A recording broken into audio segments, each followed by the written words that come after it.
আমরা খুবই ভুল করেছি কোরআন না বুঝে। গতকাল আমি যুবকদেরকে থ্যাঙ্কস দিয়েছি, মনে আছেন আপনাদের? যুবকরা আমাদের প্রাণ শক্তি। যুবকরা যদি এগিয়ে আসে, কোরআন বোঝার কম্পিটিশনে যদি এগিয়ে আসে, কতই না ভালো হবে যদি তারা কোরআন পড়তে শেখে এবং কোরআন বোঝে। তাহলে তারা কোরআনের দিকে আকৃষ্ট হবে এবং কোরআনকেই জীবনের একমাত্র পাথর হিসেবে গ্রহণ করবে। সে কথাগুলি আমি সামনে গিয়ে বলব। তো আল্লাহ তাআলা বলছেন যে এই কোরআনের মধ্যে শুধু নামাজ রোজা হজ যাকাত না, আমি গতকাল বলছিলাম মনে আছে আপনাদের, যে শুধু নামাজ রোজা হজ যাকাত হইলে শুধুমাত্র 1 পারা বা 2 পারা কোরআন শরীফ নাজিল করলেই হইতো, 30 পারা নাজিল হইল কেন?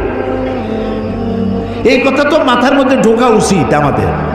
যেহেতু চিন্তা করি না তাই মাথার মধ্যে ঢোকে না, চিন্তা করলে তবে না ঢুকবে।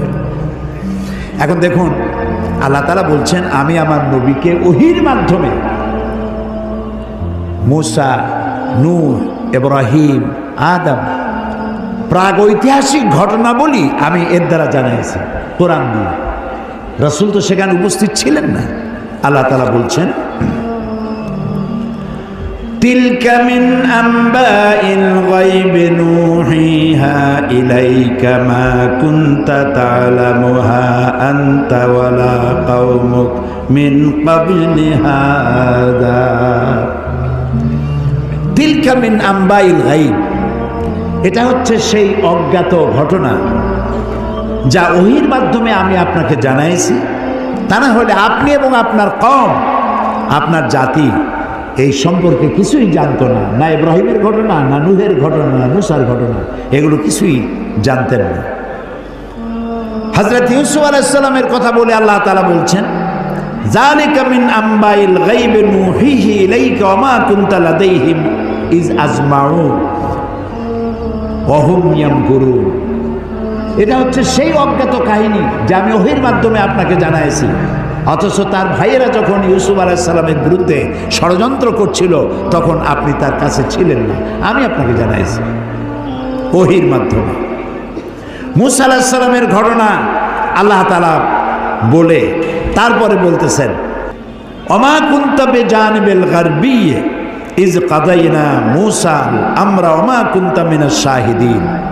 মূসা আলাইহিস সালাম তিনি পশ্চিম সেই সিনাই পর্বতের পশ্চিম দিগন্তে, পশ্চিম প্রান্তে তিনি যখন আক্রান্ত হয়েছিলেন সেখানে আপনি উপস্থিত ছিলেন।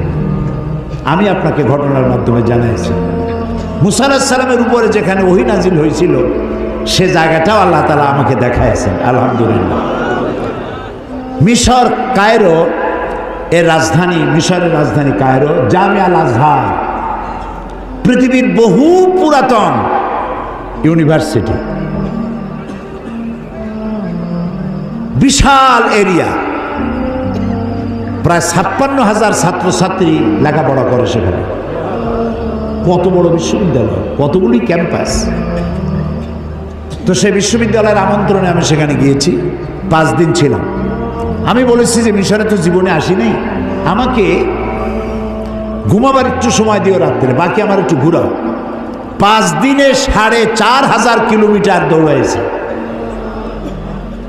সিনাই পর্বতের সেইখানে গিয়েছি যেখানে ওহী নাজিল হয়েছিল। মূসা আলাইহিস সালাম মাদায়েন থেকে এসেছেন, প্রচণ্ড ঠান্ডা, পথ হারিয়ে ফেলেছেন।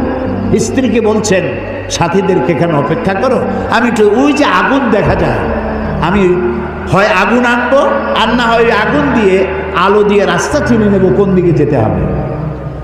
ফালাম্মা আতাহা, যখন তিনি ওই আগুনের কাছে গেলেন, নুদিয়া ইয়া মূসা ইন্না আনা রাব্বুক, হে মূসা এটা আগুন টাগুন কিছু না, আমি তোমার রব, আমি তোমার আল্লাহ। ফাখলানা আলাইক ইন্নাকা বিল ওয়াদিল মুকদ্দাসি তুয়া, জুতা খোলো, এখানে আমার নূর পড়েছে। সুবহানাল্লাহ, জুতা খুলে আসো। ওয়াদি মুকদ্দাস, ওয়াদি বলা হয় 2 পাহাড়ের মাঝখানে যে সমতল ভূমি থাকে এটাকে আরবিতে বলা হয় ওয়াদি, আর বাংলায় বলা হয় উপত্যকা। তো আমরা যখন গেছি ওয়াদি মুকাদ্দাস সাইনবোর্ড দেখেছি, জুতো আগেই খুলছি বর্ষত। তারপরে গেলাম সেখানে, যেই গাছের উপরে আল্লাহর নূর পড়েছিল সেই গাছটা, ওরা বলে এটা সেই গাছ। তো আমি এর ঐতিহাসিক সত্যতা নাই বলে মনে করতে পারলাম না যে এটা সেই গাছটাই। ওই গাছের পাতায় পাতায় অনেক চিঠি। আমি জিজ্ঞেস করলাম এই চিঠিগুলি কিসের? বললো যে ইহুদিরা আসে, খ্রিস্টানরা আসে, মুসলমানও আসে, আল্লাহর কাছে চিঠি লিখে ওখানে ধুয়ে যায়। এই খাই খেয়ে কাম না পাইলে করবে কি? তো এটা আমার বলার উদ্দেশ্য ছিল না। আমার বলার উদ্দেশ্য ছিল যে আল্লাহ তাআলা দেখাইছেন বহু কিছু, এমনকি মুসা আলাইহিস সালাম রে এত জ্বালা দিল যে ফেরাউন, ওই ফেরাউনকেও দেখে আসছে, এখনো দাঁত ছিটকে পড়ে আছে। আল্লাহ তাআলা তাকে রেখে দিয়েছেন। আল্লাহ বলছেন তোরে মাটিতেও খাবে না, পানিতেও নষ্ট করবে না, পোকামাকড়ও নষ্ট করবে না, তোরে আমি শুটকি বানায় রাখবো কিয়ামত পর্যন্ত। তোর মতো ফেরাউন যারা হবে তোরে দেখে যেন তারা উপদেশ নিতে পারে।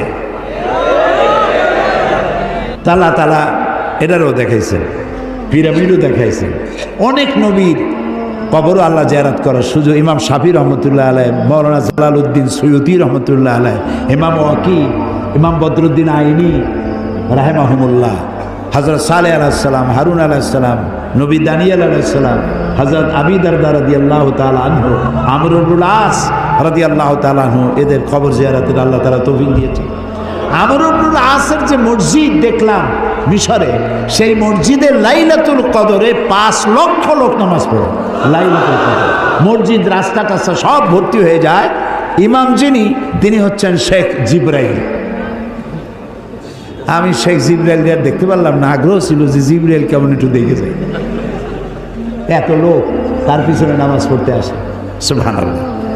তো এখানে আল্লাহ তাআলা বলতে চাইলেন যে সিনাইয়ের পশ্চিম প্রান্তে যে ঘটনা ঘটছিল এটা তো আপনি জানেন না, আমি আপনারে জানাইছি। ফেরাউন আক্রমণ করেছে তার দলবল নিয়ে, 3 দিক থেকে আক্রান্ত হয়েছেন তিনি, আর একদিকে সমুদ্র। সাথীরা বলছে ইন্না লামুদরাকুন, ইন্না লামুদরাকুন, আমরা তো পাকড়াও হয়ে গেছি, আমাদের তো পালাবার কোনো উপায় নাই। মুসা আলাইহিস সালাম কার নবী? জবাব দিতে দেরি হইল কেন? মুসা কার নবী? উম্মত ঘাবড়ে গেছে। উম্মত কি হয়ে গেছে? ঘাবড়ে গেছে, ভয় পাই গেছে। 3 দিক দিয়ে আসছে কারা? শত্রু সৈন্য 3 দিক, আর একদিকে কি? সমুদ্র। ঘাবড়াবার তো কথাই, আপনি আমি হলে তো হার্ট ফেল করবো। কোন দিকে যাবো? ফাইনাতা যাবো, যাওয়ার জায়গা। কিন্তু মুসা আলাইহিস সালাম আল্লাহর নবী, তিনি বলছেন কাল্লা কাল্লা, কখনোই নয়, ভয় পেও না, রব্বি সায়াহদিন, অবশ্যই আল্লাহ আমাদেরকে পথ বের করে দিবেন। কাজী মেঘের মতো কালো ঘন কৃষ্ণ মেঘের মতো উত্তর গগন কালো মেঘে ছেয়ে গেছে, থমথমে ভাব, ঝোড়ো হাওয়া এখনই প্রবাহিত হবে। 30 ফুট উঁচু হয়ে জলোচ্ছ্বাস এসে উপকূলীয় এলাকা ভাসায় নিয়ে যাবে, বজ্রসহ বৃষ্টিপাত হবে, ঝড় বন্যায় উড়ায় নিয়ে যাবে, সুনামি হবে। আল্লাহ তাআলা ছোট্ট একটু বাতাসের আঘাত দিয়ে সব সরাই দিতে পারে।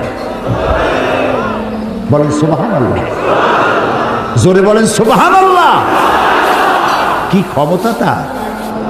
ফাআলুন লিমা ইউরিদ, যা খুশি তাই করতে পারে। তো আল্লাহ তাআলা ওহীর মাধ্যমে এই কথাগুলি জানাইছেন।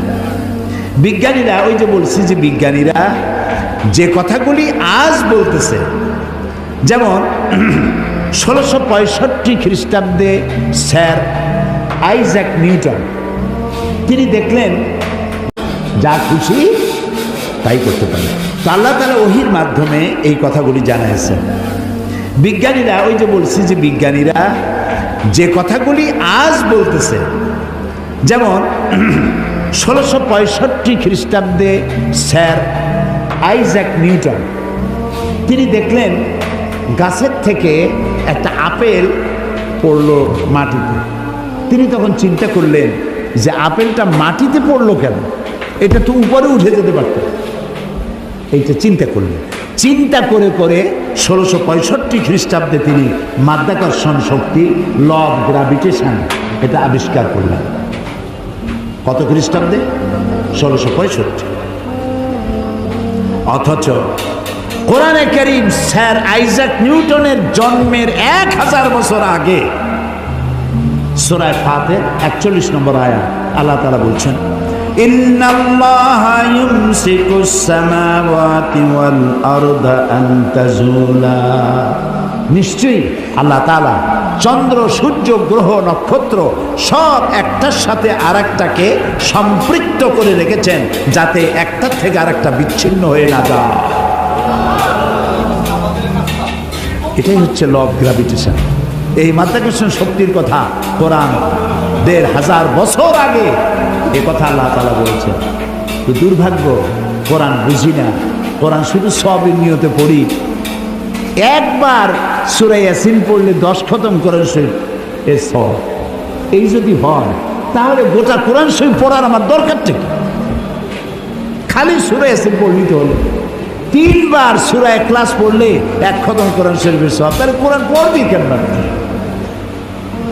আহারে মানুষ, আহারে কপাল পড়া। এখন চন্দ্র, সূর্য, গোটা সৌরজগৎ সব ঘুরছে। এটা কোপারনিকাস, গ্যালিলিও, নিউটন, আইনস্টাইন ওনারা আবিষ্কার করেছেন যে সব কিছু ঘুরছে। এটা বলতেছেন ওনারা এই কয়েকশো বছর আগে। অথচ 1500 বছর আগে আল্লাহ তাআলা কোনটা ঘোরে? চন্দ্র ঘোরে না সূর্য ঘোরে না দুনিয়া ঘোরে? কে ঘোরে? একথা সূরা ইয়াসিনে আল্লাহ তাআলা তার নবীর কাছে বলে দিয়েছেন। লাশ-শামসু ইয়ানবাগি লাহা আন তুদরিকাল কামারা ওয়ালাল লাইল সাবিকুন নাহার ওয়া কুল্লুন ফি ফালাকিন ইয়াসবাহুন। প্রবল জ্ঞানী হইবে যাহারা, আপন মনেতে বুঝিবে তাহারা। রাত্রি পারে না আগে যাইবার, দিনের স্থান করে অধিকার। যার যে স্থান বহাল রাখিয়া ভ্রমণ